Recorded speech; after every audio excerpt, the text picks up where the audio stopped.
Hey guys, Bix Weir. We have Jenny Moonstone from the depths of the non-functioning society in Florida. Oh my God. So you're having internet issues, phone issues, Everything. survival issues. You're basically getting a taste of what the world will be like as the system falls apart. Bingo. Tell us what's Bingo. going on. So I consider it like it's like a real world test of all everything that we've been talking about. Everything that you and I have been entertaining as far as the possibility of networks going out, systems going down, like I'm living it. I was staying here for the duration of the storm, and then I got really antsy and I was ridden with survivor's guilt. So You're I at your drove. mom's. You're at your mom's house. Just let everyone Yes, know. I And she yes, lives I'm at, in on the west southern coast of on Florida, right? on the east coast of Florida. Oh I'm in yeah, right. yeah. The west coast of Florida is truly quite devastated by Hurricane Ian. But I got antsy sitting here, all my friends are underwater, not literally. But so I went back and I thought I could rough it out. As far as basic essentials, that was easy. But like I have a business to run, I have clients to serve, I have things I have to do, and it became too severe of a security issue. I was unable to make even a cell call or send a text message from inside my home. So my inability to have any contact with the outside world, it kind of went beyond anything that I was like. It was a major security issue. So I'm playing catch up this week. So this is my big announcement. I am officially open for business again. I know I said Hey, last time we talked, I said I was suspending readings, and I'm glad I said that because it's not right to just, book my schedule when I really wasn't sure when I was going to have internet at all. So, but here I am, my connection is stable. So I am taking readings and I'm catching up on some clients that, were forced to wait thanks to this geoengineered shit show on the west coast of Florida. And really, I do feel that this was steered. I think that oh this yeah. was a type of punishment. I don't know how much it's been talked about, but the storm followed a really interesting trajectory along the Orlando Universal Studios, like entertainment alley, if you will. And there are all these various studios. Some of them arguably are, under foreign foreign interests, or their foreign investments, what have you. But there's a fair mix of interesting and mysterious locations that this storm has just completely, covered underwater. God knows what's going on. But some of the woo-woo stuff that I'd like to share with you actually has a lot to do with like what happens in a disaster such as this. What happens when our connectivity goes down? What do we do? Not everybody has the luxury that I do to just, hop in the car and drive to a safe place where there is internet. Um, but we're seeing, like, over in Russia and Ukraine, we see Elon come into these disaster zones, the west coast of Florida included, offering Starlink internet connectivity, which, I've spent the better half of my morning today going over the possibilities of Elon's agenda and his intentions. And I have to say, I'm getting more of a him being tipped in the direction more of like an opportunist, like whomever is winning, that's the side that he'll choose. Mm. So that's not to say that he's all good or all bad, but I channeled some things here. So he is of the warrior spirit. Okay. Well, first, let me ask you, how do you feel about Elon? Um, well, the as far as the steering, let me just clear that up because it Yeah. jumped in my head that people don't know that we can steer storms. We can absolutely steer storms. We can increase their speed and trajectory and steer them any way we want. So the reality that the storm hit where it did was purposefully done because they could have steered it away as well. They could have steered it out into the Atlantic. Literally, we've had this capability well before HARP was invented, but even HARP during the 50s and 60s, we could steer any storm or I don't know if we can create them, but we can definitely intensify them Mm-hmm. and steer them any way we want. We can steer them out to sea. So the fact that it wasn't steered out to sea tells me, okay, this had an agenda. The fact that it hit at a time when everybody thought everything's going to blow to shit, and maybe it was used as some kind of a, I don't know. Hey, you do this, or we're going to run this storm right over this area. And there is definitely fights going on in the background. Mm-hmm. So, I mean, yeah, but just so everybody knows, that is true. As far as Elon, what do I think? Truthfully, I put him on the side of the good guys. And, you know, the good guys can be very confusing. You look at Trump and 95% of what he does, I love to death. I'm like fully behind him. I know there's a hell of a lot more he does in the background, or did in the background, and still does. But the reality was, my big thing about humanity and freedom is the rigging of markets. He rigged the markets better than anybody else rigged the markets in history. So I'm like, do I want Trump back? No. I truthfully, right now, I would rather have Democrats win everything and the system be destroyed. Yeah. Because we can't move forward until we destroy the past. And the Republicans and, you know, even the good guys, you got to look at the good guys and say, hey, this ball has been kicked down the road for over 100 years. And yeah, I love that the good guys are taking out the pedophiles and all the craziness in the background. But at the same time, where are we? We're still kicking the ball down the road. There's still people dying because of the ball being kicked. Yeah. So, I mean, as far as Elon, I think good guy, bad guy, in the middle. I mean, it's very confusing. And, you know, once he does one thing, I love it that the media is against him now. And yeah, that's fun. The Twitter thing is huge. It's so gigantic that the left is going crazy. But yeah, that's, I don't know. For the most part, I'd say good guy. So I have my dagger with me, and we're gonna get in. That's for part 2. I realize. But this is for part 2. I'm double daggering today. Okay.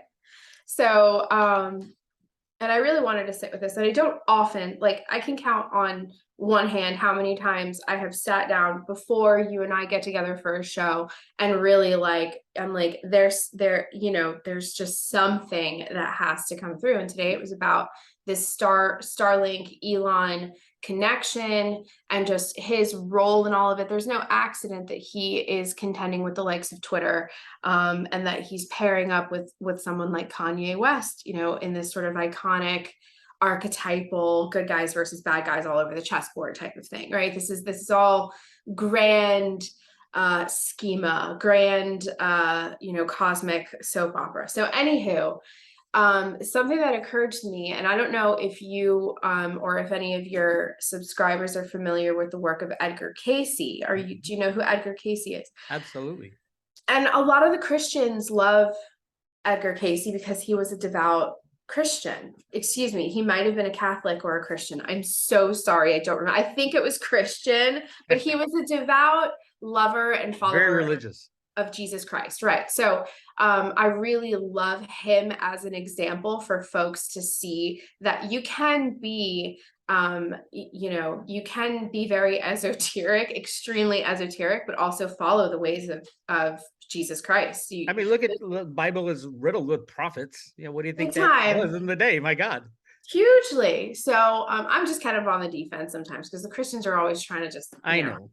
We've both been there, and yeah. Hey, they're welcome. I want to make peace. I want peace. Who would not like Jenny? Does she look like the devil incarnate? No. I mean, so anywho, Edgar Casey, in various channelings that he did on the subject of Atlantis, and the subject of Atlantis is something very near and dear to my heart.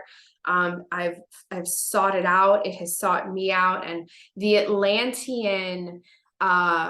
Ancient Atlantean War, what we are experiencing right now, the best way that I can describe it is a part 2. It's a continuation of the same massive cosmic contention between light and dark and good and evil. And a lot of the people that are propped up for public view right now are Atlantean incarnates, people, souls that also at that time had held very high positions, and they had a lot of influence, and their word, their actions had a lot to do with this this showdown. Okay. And when I look at Elon, You do know that it ended in the destruction of everything, Atlantis, yes, and yes, probably most of the planet. And yes, I'm just saying, if we're in that yes. same battle, we could end up in that same fate. Well, but what I would propose is that this part two, and I call it, it's almost like a 1776 part two, part three, because we lost a lot of ground. We did. We lost everything. Everything was lost. And yet there was always a seed of hope. There were, the survivors of Atlantis went on to seed their ways and continue with the mystery schools and that old knowledge. It didn't go away forever. Right. We did survive. So I look at Elon, at whether he is fully or consciously aware of this or not, it doesn't matter, because the man is on the path. But what's interesting, the Edgar Casey Atlantean connection with Elon Musk and Starlink. So in various channelings that Edgar Casey did, he placed remnants of the kingdom of Atlantis right where would be on the west coast of modern day Florida, right there. Mm-hmm. So and they've done like they've gone underwater and seen these gigantic stone structures in the Caribbean and all throughout Bermuda Triangle, that whole area. And so I think that that's also another component, like another factor as to why Florida seems to be so central in this fight, and so many patriots moved here, so many enlightened people doing great work have come down to Florida as this kind of safe haven. But I do feel that, and what I got here, okay, he's opportunistic. Sorry, Elon, sorry, I love you, but well, he has to. I mean, he has to be. I mean, it's fine, who isn't? You know what I mean? Fine. Atlantean warrior spirit looking to seize his position on the chessboard amongst other incarnates, but there does seem to be a race. But it's not so much about timing as it is a race for, and I did just like this open bubble, because I like an open bracket, because I didn't know what the word was, but it was something about the narrative before a specific period of revelation. And that revelation does have to do with Atlantis. It has to do with certain technologies and artifacts. And this has come up a lot. You and I have talked about it a lot. Cliff High's talked about it. The Grand Canyon. And the Grand Canyon, wasn't the Grand Canyon just in the news recently? Well, they found, I mean, the Leak Project had it on, but people on Google Earth found right, and a man-made Egyptian cave tunnel thing, right? And yes. but the reality is, I think the Grand Canyon was the 7 cities of Cibola, the golden cities of Cibola, from the ancient Native Americans, and it was destroyed, maybe at the same time that Atlantis was destroyed, or even earlier. And it's so interesting to like entertain that. Like, it's the biggest thing that I'm getting is that the information, if the dissemination of that knowledge changes the actual fabric, the paradigm of our collective understanding. So it's kind of like when you find out you were adopted. Do you know what I mean? You can't unknow that knowledge changes your reality. Is this something you're trying to tell us, Judy? No, I don't, just ask my parents. They're crazy. They're so nuts. Like the CNN thing, my dad tries to show me a meme, and I tell him the left can't meme. Their memes are not funny, their jokes are not funny, their humor falls flat. It's like there's no creativity, there's no organic soul to any of their script at all. Well, so did you ask your dad if he misses all the CNN anchors that have been axed from CNN? I mean, there's none left. I know, they're all getting, and that sort of thing makes me really excited, because I'm like, oh my God, look, there it is, So anyways, and it's funny because I didn't know that we were going to be talking about silver today, but I wrote here, I have the Silver Knights. I wanted to know their status. I wanted to know what they were getting from human consciousness as far as where we are. And what I got was the double. Wait. We're going to do this in part 2. Okay, sorry. Okay. No, that's okay. Because I have a ton of things. Okay. I especially want to talk about what kind of silver to buy right now. And I'm really excited about this.